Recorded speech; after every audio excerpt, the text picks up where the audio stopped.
Dans le Coran, c'est pas ça un hijab, c'est plutôt ça, une séparation d'un mur ou d'un rideau. Il ment. Le hijab, le voile est strictement obligatoire en islam pour les femmes.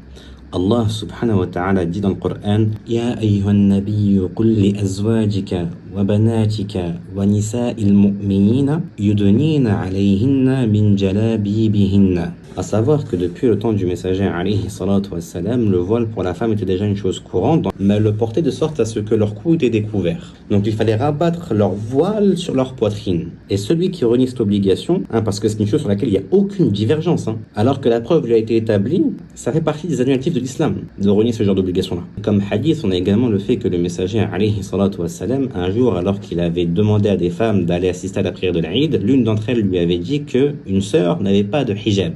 Et le messager sallallahu alayhi wa sallam leur avait ordonné alors à l'une d'entre elles de prêter l'un de leurs hijabs à cette sœur en question. Le Coran autorise le mariage interreligieux. Personne ne veut te le dire, mais les hommes musulmans ont le droit de se marier avec des femmes chrétiennes ou juives. Et si on croit à l'égalité homme-femme instituée par le Coran, alors le mariage des femmes musulmanes avec des hommes chrétiens ou juifs aussi. Pareil, là c'est un mensonge. Allah subhanahu wa ta'ala l'exprime très clairement dans le Coran. فَإِنْ عَلِمْتُمُوهُنَّ مُؤْمِنَاتٍ فَلَا تَرْجِعُوهُنَّ إِلَّا الْكُفَّارِ لا هن حل لهم ولا هم يحلون لهن.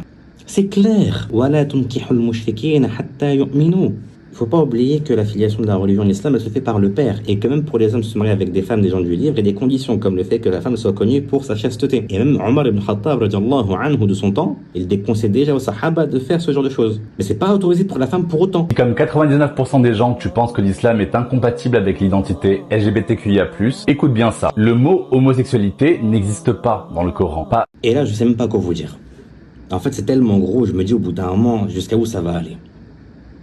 Au-delà de Qawm Lut, donc le peuple de Lut, alayhi salam, Lot, un prophète neveu de Ibrahim, alayhi salam, que Allah avait envoyé au peuple de Sodome pour les rectifier face à leurs turpitueux, dont celle de leurs pratiques entre les hommes. Et il suffit de voir la punition qu'il a été donnée à ce peuple. Et le messager, alayhi salatu wassalam, il a maudit à plusieurs reprises ceux qui font cet acte-là. La'anallah man amila Qawm Lut. Qu'Allah maudisse celui qui a fait l'acte du peuple de Lot. Pourquoi est-ce que c'est important de parler de ce genre de personnage? J'ai tenté de lui écrire en privé pour le faire comprendre les grandes erreurs dans lesquelles il était avant de faire cette vidéo. Et la seule réponse que j'ai eue de sa part, c'est un blocage.